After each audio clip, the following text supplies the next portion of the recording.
Let's do this. The Cult of Hockey podcast by the faithful and for the faithful. I'm David Staples of the Edmonton Journal, and I'm here today with Bruce McCurdy. Welcome, Bruce. Hey, David. Good to have you, and welcome to everyone who listens to the Cult of Hockey podcast. Bruce, from talking on the Twitters to people, on Twitter to people, I think we've got a great group of fans who engage with the Cult of Hockey. They tend to be on the more optimistic side of the fan base, but I also see a lot of wisdom in our group of fans.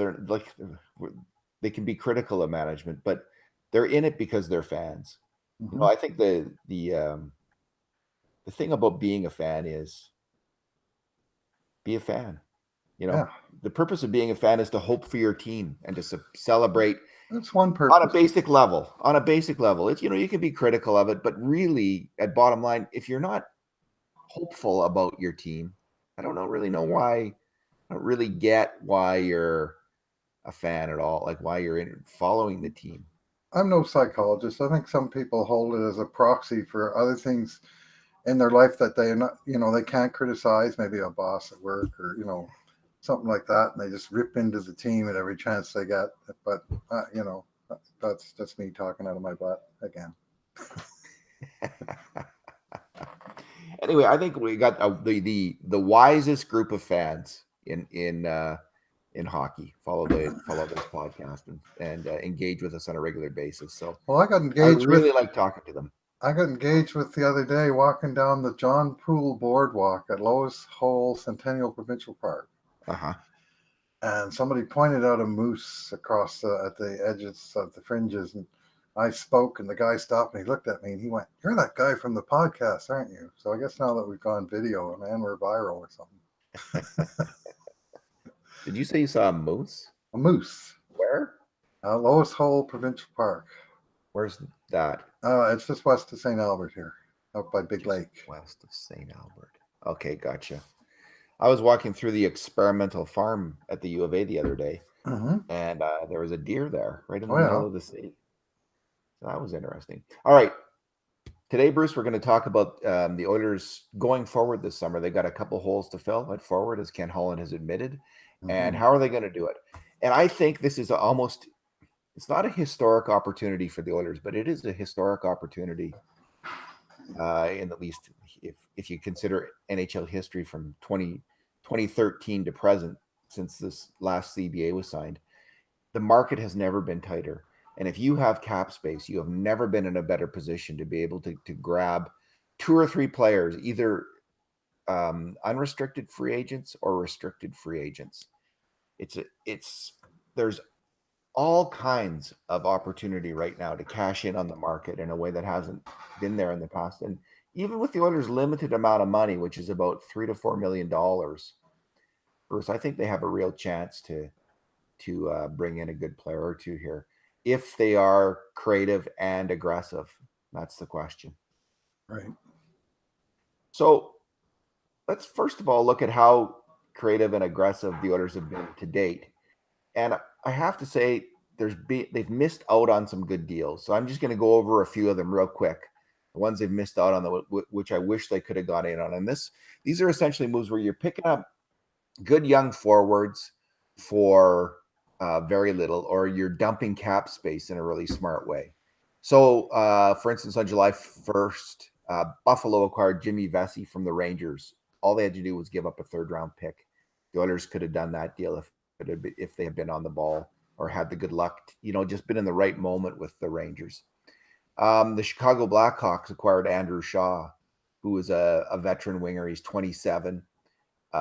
He, in the last 2 years, Bruce, he ranks 89th out of 450 NHL forwards in terms of even strength point scoring. Does Andrew Shaw? Now he's got a little bit of injury. Per 60.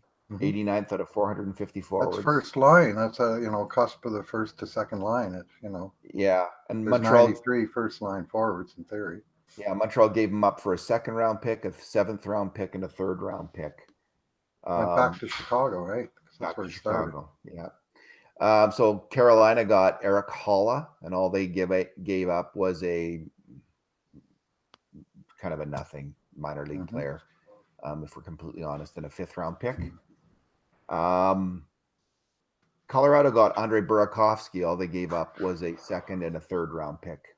Burakovsky's a really fast, skilled young forward from the Washington Capitals. Last 2 years, even strength, he ranks 180th out of 450 NHL forwards for scoring. So kind of a second-line player. His name's been kicking around for a while, Burakovsky, too. Yeah. Like since before the trade deadline.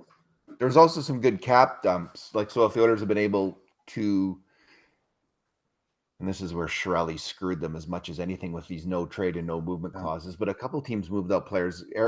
Colorado moved out Carl Soderberg, $4.7 million a year to Arizona. And San Jose moved out Justin Braun to Philadelphia, $3.8 million a year.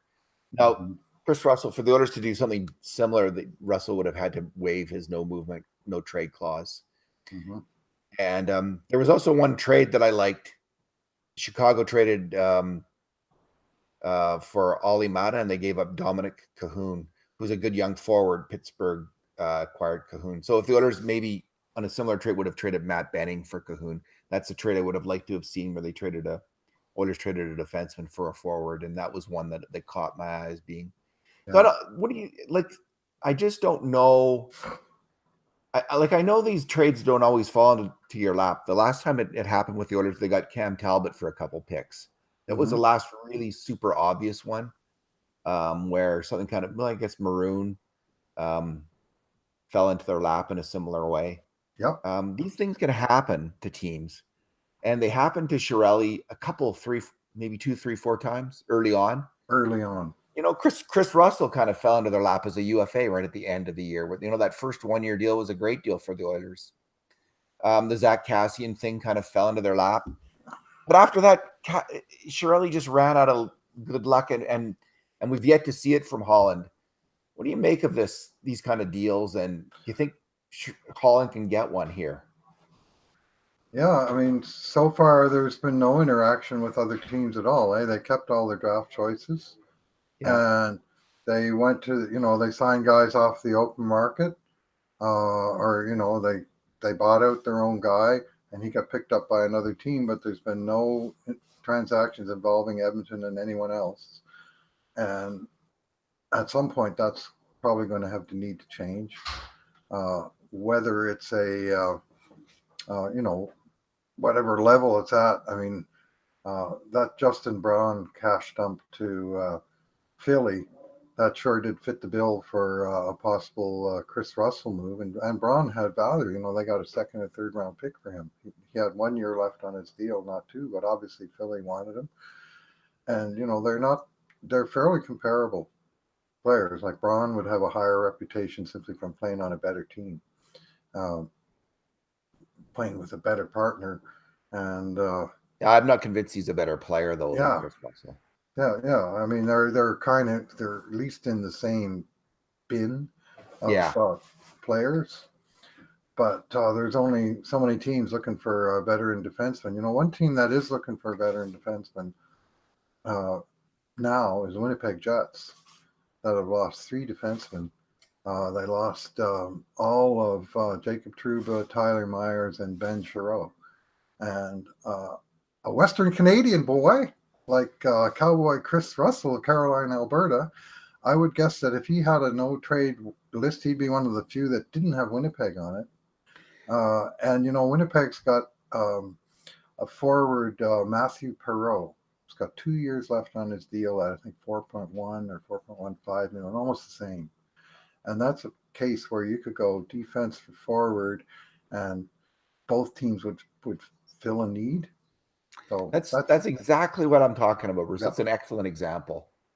Good for spotting that. Like, so this is what I think the Oilers need to do. I mean, I'm sure they've been doing this. Like, this is what teams have got to do all day long. Is what is that? It's my wife's making bread here, and our bread maker. So that's exactly what they got to be scouring the lineups of other teams right now and just looking like who's available, who can we make that kind of trade for, and And what do they need? I mean, What do the they thing need? about trades, I mean, a lot of the trade rumors that we read don't often take fully into account what the other team has and needs, and has for cap space and so on. But the managers will be in touch with each other to the degree that they know what the other teams, what their weaknesses are, what they can afford. Winnipeg can't afford to deal cap space because they need to sign Patrick Laine and Kyle Connor. So, in fact, they may not even be wanting them. They might be looking to dump Matthew Perreault for less than a returning contract, but at the same time, they do need defensemen. So you'd have to look at all the teams, like who needs defense. The obvious thing would be who's lost the defenseman recently, Right. the big one. Yeah, well, Winnipeg's lost 3. Yeah. Is Of their anyone else? starting I 6. can't think of anyone else. I guess Colorado lost Tyson Barrie. They got a lot of cap space, but they also have a lot of young defensemen. So, Yep. But you could see them maybe wanting a veteran defenseman, and they've got the cap space. So this is where Holland he's got to figure out a way to make this happen, because I think they really do need to do something more, Bruce. Like, I don't think it's kind of optional. I think they need to bring in at least one more good forward who can play in their top 9. Mm-hmm. And that's got to be the goal. And for Holland to get a passing grade this summer, it's not going to be easy, but they do have that bit of a cap space, and there are a few players they can now. At least now they have the list of players. I don't know when they get the list from Secker and Russell. Secker's gone, but from July Russell. 1st. So yeah, so they finally have that list of where Russell can go, and they can work with him on that, or they don't have to work with him on that, but they can use that list now and make a move based on that. But all right, so the other thing they can do, Bruce, is they can sign a UFA. Let's just go down the list real quick. I'll just tell you who's still available on the UFA market.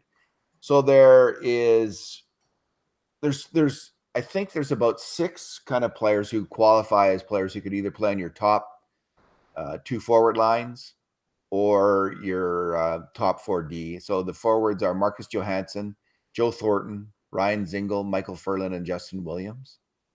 And the defenseman is Jake Gardner. So there's 6 really, I think, attractive free agents out there. Plus, there's a whole host of guys who are pretty good. So there's Ben Hutton.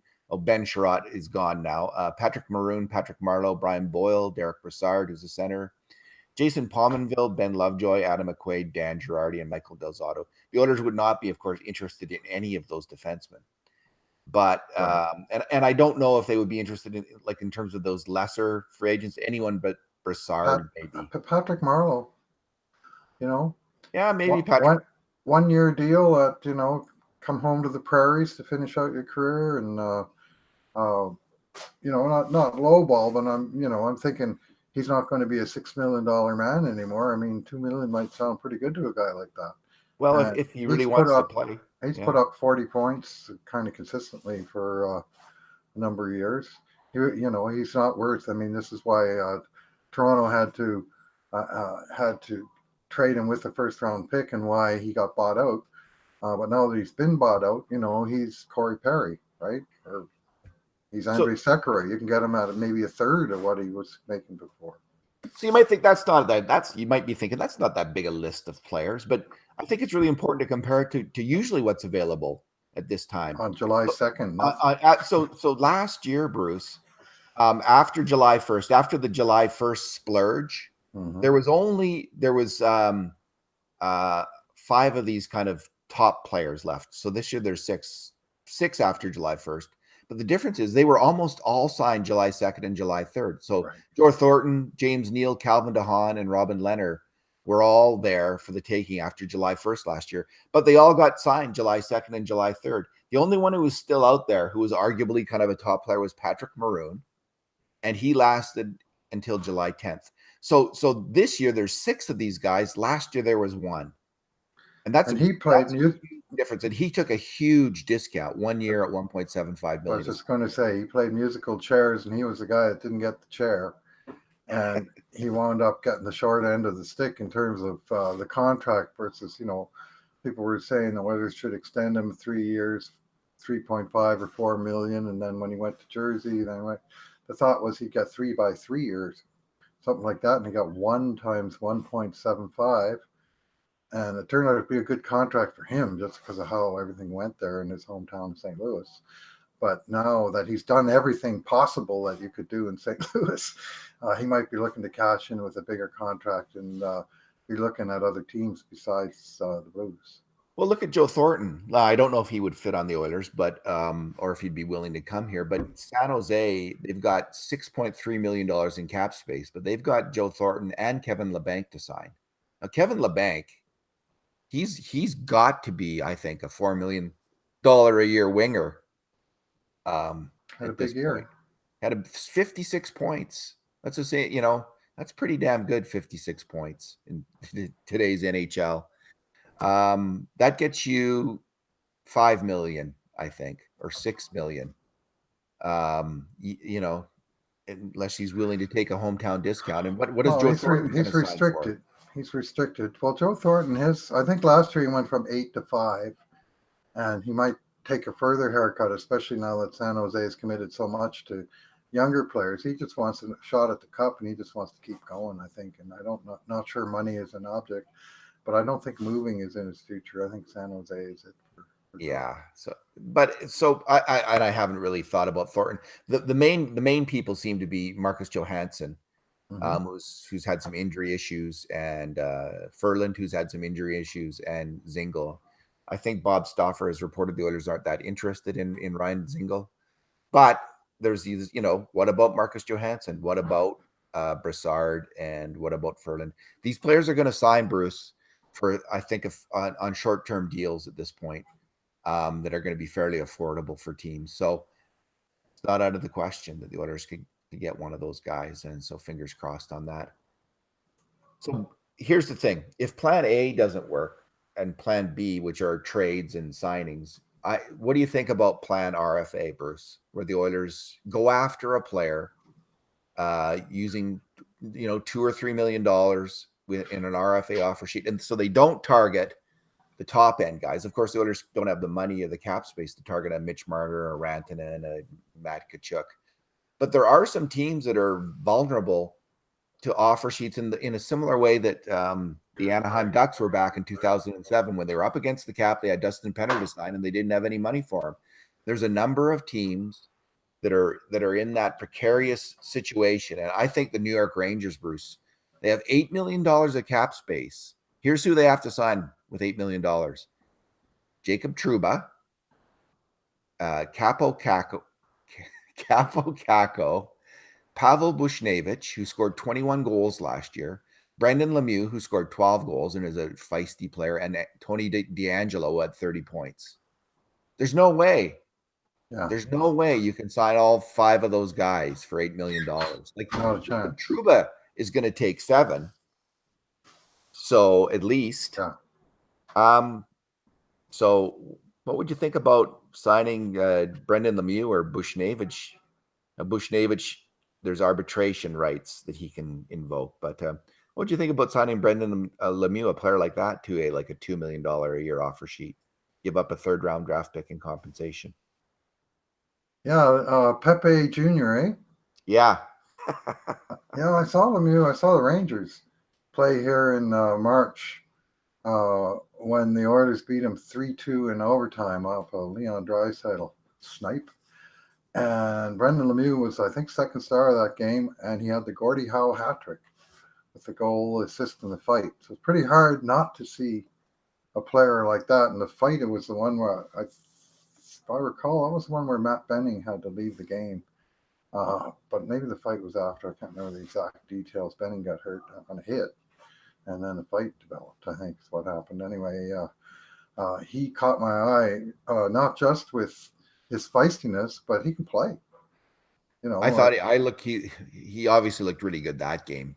Caught everyone. Well, that's the thing about one game exposures. You can really get fooled. But the same guy, he was in the press box for Winnipeg, right? Yeah. And he got traded to Rangers. He was in the press box for Winnipeg, and he came out of the press box against the Oilers right after Christmas, I think New Year's Eve, scored the game winner that time against the Oilers. That was the string where the Oilers lost, I think, 2 games in a row, where the guy who scored the winner against them hadn't even played the previous game. A healthy scratch, came down and scored the So game winner. what's that kind of bias called, where someone's made a big impression bias? What's it called? Yeah. There's some word for that. Yes. But here's the thing, Bruce. Yes. He in terms of evens, again, over 2 years, and this would mainly be based on a small sample size of this year, but over 2 years, 450 NHL forwards. Brendan Lemieux ranks 188th for even strength scoring. Buchnevich ranks 179th. And there's a player called Zach Aston-Reese with Pittsburgh who rates 116th out of 450 forwards. Now, Pittsburgh has 2 players to sign. They got $1.6 million. But they've got a young defenseman, Marcus Peterson, who 25 points in 25 points last year, and Zach Aston-Reese, who has this pretty solid little spurt of even strength scoring. So these are the kind of players that I'm talking about that I think the Oilers, maybe Danton Heinen from Boston. These are the kind of players who I think could slot in maybe as high as on the Oilers' second line, and that I think they should really be seriously looking at targeting, because if you just compensation, if you make an offer of, let me just find it here, if you make an offer of as much as $2.1 million a year, it's just a 3rd round draft pick as compensation. So that's right. But the Rangers, they're in a tough spot. Now you might want to wait a while, make sure they're even in a tougher spot. Let them sign Buchnevich maybe, and then or have running offer sheets on a couple of these guys. Let them sign D'Angelo. Maybe they're not gonna. Now, of course, a Rangers fan will tell you, well, we're going to move Kevin Shattenkirk, or we're going to move Chris Kreider. Well, good luck moving Kevin Shattenkirk. It's possible. My friend Speed's Hockey Symposium on Twitter has long touted the idea of the double offer sheet. Yes. Where you make 2 offers to 2 different players on the same team in 2 different compensation ranges, so that you have the draft picks to match both. And then you just put the heat on the other team. Do they match both? Do they match one and you get the other guy? And it's an interesting concept. I know the closest it ever came to actually happening was what San Jose did to Chicago in 2010, when they offer sheeted Nick Chalmerson from Chicago. Chicago matched, and then they went out and signed Antti Niemi because Chicago could no longer afford him. So it kind of worked, but it wasn't quite a double offer sheet scenario. But I think you're bang on, and I think the boat is totally missed in this offer sheet thing, in that it's such a total double whammy to go after the top guys. Like, first of all, you have to overpay them salary-wise, and then you have to pay through the nose in compensation as well. So you wind up with a big cap hit on your salary on your thing. Plus, you've given up like several future draft choices. I mean, if somebody gets to offer sheet Mitch Marner, not only do they have to pay him full value plus, but they're also going to be out probably 4 first-round draft choices, or at least 2 firsts, a second, and a third. Depending on how they structured the deal. And that's like I say, it's a double whammy. You really have to think long and hard before you want to make that much of a investment in a single player. Cough, Thomas Bannock. Cough. Wow. Yeah, did the Oilers ever dodge a bullet there? Now the double offer sheet could work with the Rangers if Buchnevich doesn't adopt to go to arbitration. I think he has arbitration rights, so I think either he or the team. Not exactly sure. What's the deadline on that? Today. Anyway, today, July 5th. Yeah. Probably as we speak, it's already been done. But you could do Lemieux at 2.1 and Buchnevich at 2.5 or 3, and do the double offer sheet for those 2 players, and be happy with either one of them, I believe. So anyway, it'll be interesting to see it. I think it's we're going to see more hardship in signing RFAs than we've ever seen before. And this RFA offer sheet is going to be available right through the summer into September. So it's not going to go away as something. So I think the key for the Oilers is keep your powder dry. Like, don't waste your money on some old vet. would be my advice. I'm tired of So seeing. don't sign Patrick Maroon, is what you're saying. Well, yeah, Bruce, don't Yeah, sign I hear you. Patrick. Don't sign, and maybe stay away from Brassard and Brian Well, Boyle. you know, And just Broussard's a guy I wouldn't touch. He had a terrible year for 3 different teams last year, and he wore out his welcome in 3 different cities. Just had a brutal time. if the Rangers go to arbitration with Bushnevich, immediately, or if he adopts it, immediately offer sheet Lemieux. Well, And then, I guess Bushnevich, if he goes through that process, the Rangers will likely have to just set him free as a UFA. Of course, then he's on the open market for everybody. But anyway, I just think there's options out there, and we only think about this part of the time because we're obsessed fans. They should be thinking about this, of course, and I'm sure they are thinking about this all the time. But they should really be seriously thinking about this RFA, thinking, and what is the best strategy here to pry loose a player like Aston-Reese or Lemieux for a 3rd-round draft pick from these teams that are really up against it. And I'd love to see that happen. So we'll see. Alrighty. Do you have any other thoughts, Bruce? Or are we done? Well, on the unrestricted free agent market, one name that captured my interest, and we had a real good discussion about this guy on Low Tide's comment section yesterday. So credit to some of the commenters there. Riley Sheahan, left shooting center, former 1st-round draft choice, 27 years old, 6'3", 214 pounds. And after he came up through Ken Holland's system in Detroit, and he played with the Wings for a number of years. And he had one disastrous year where he didn't score until the 82nd game of the season when he tallied 2 goals. So he avoided the reader, but only by a tiny margin. Then Detroit traded him to Pittsburgh. He had a good year there, and this year Pittsburgh moved him on to Florida. And he's played 447 career games with 149 points, so a point every 3 games exactly, and as basically a 3rd liner. And he's he penalty killer, like over 2 minutes a game penalty killing for every year but one. And he's also had some very interesting past history with Thomas Yurko. 3 years together on the Red Wings. They played 9 hours together, like over 500 minutes. So that's a pretty significant sample size. And they crushed it. They were like 57% on the shots ratio, 57% on the goals ratio. They were outscoring the other teams as a duo. And just saying, like, if Holland's going to dig into, yeah, I know that was 2013 to 16, and they're probably different players today, but they're not old though. Sheehan's not. What is he? 28? He's 27. 27. And Yurko's around the same age. He was in the World Juniors here in 2012. So, and Yurko, that's a real under the radar signing that I find is a very interesting player. He had an excellent AHL playoffs, won the Calder Cup, but was the 2nd best scorer on his team down there. And they got him on I think a one-way contract is what enticed him to sign with Edmonton. But he's a player we don't write off just yet. Just say, well, he was a minor leaguer last year, therefore he's a minor leaguer forever. He's Ty Ratty, but he's Ty Ratty with 200 games of NHL experience already. Bruce, I really like the work that they did with the bottom line stuff because they didn't bring in old guys. They brought in guys who are desperate in mid-career. Like they're at the absolute peak of their hockey playing lives. Yurko, Nygaard, Haas, there's one more I'm forgetting right now. They've brought in these guys that are absolute, they're the right age and the right level of desperation, the right level of hunger, everything to make their mark as NHL players.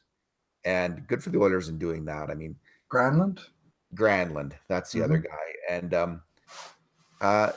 that's who you want to get. You don't want to sign Kyle Brodziak, the old guy. And I wasn't even like, I was not a Letestu fan ever, as some people may recall. But some of us do. Yeah. So Riley Sheahan, maybe that 0 goal year may kind of stick out, may stick in Ken Holland's memory fairly well, but you never know. He's a 3rd line player, and he's He's had seasons of 36, 25, 32, last year 19 points. But, you look at the Oilers' bottom of the roster. You had Brodziak with 9 points. You had Colby Cave with 3 points. You got a bunch of guys that barely scored at all. So when you think, 20 points, well, that's not much. Well, it isn't, but it's more than 10, right? So anyway, they've got a strong emphasis so far in the Holland era on European players. All those guys that you just named are all Euros, right? The 2 that came over, plus Yurko, plus Granlund.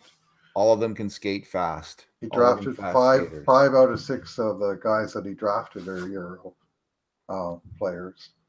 And he's got a long history of that with Detroit, obviously. So that's he's got contacts and it's not, well, let's go to the BCHL and see what we can get from there. He's a little bit more far-reaching, and it's not necessarily promises perfect results, but it's definitely a change of direction for the Edmonton Oilers. Alrighty. Well, let's leave it there, and fingers crossed. I think that you want to play the long game. Mm-hmm. This summer, you don't want to move fast at this point. You want to let the desperation sink in for both the teams up against the cap. I think the time to move fast was in June, and the Oilers couldn't do that because of the no trade clauses of Russell and Sekera, which limited their movement and prevented them from being moved. And so it's the long game now. And, I think Ken Holland's summer, every GM's going to have a little bit different summer than they've had in the past. They could take the time off in the past, but I don't see them taking time off because there's absolutely key crucial moves to be made. There's about 15 players, I think, including the RFAs. There's dozens and dozens and dozens of difference makers still out there on the market, and teams should be looking at all of them in a very serious way, and that includes Ken Holland's Oilers. Yeah, well, one thing that's massively changed in the last few years, and the Oilers were on the vanguard of this to some extent, and they received a ton of criticism for it, is that the value of RFAs has gone up and the value of UFAs is gradually starting to diminish as the realization is sinking in that paying a guy for his 23 to 30-year-old years is probably a better long-term bet than paying a guy for his 28 to 35-year-old years. And it's the offer sheet thing is just starting to get some wind in its sails again. After 5 years without a single offer sheet, we've had one, there's rumors of others. And I still think this sort of middle tier or even lower tier offer sheet with the compensation is lesser is a market that is waiting to be tapped. And I don't know if it's a sort of a GM's honor among thieves or what it is that really prevents that from happening. I do know years ago there was a retaliatory situation where I think Philly signed Ryan Kessler to an offer sheet, and the next year Vancouver signed some guy out of Philly to an offer sheet, knowing they would match, but that they would have to pay. And it was just simply to make them pay that they got even with them. So then, of course, we had the famous barn fight scenario. So part of it is what goes on in the club of general managers. What's the code of general managership? But that middle tier, that seems like to me to be a bit of a soft market where you could really do well. If you go and get a decent player for a second round pick at a fair wage just because some team's up against the cap, then why not do it? I think it's madness not to use the RFA tool that's at your disposal.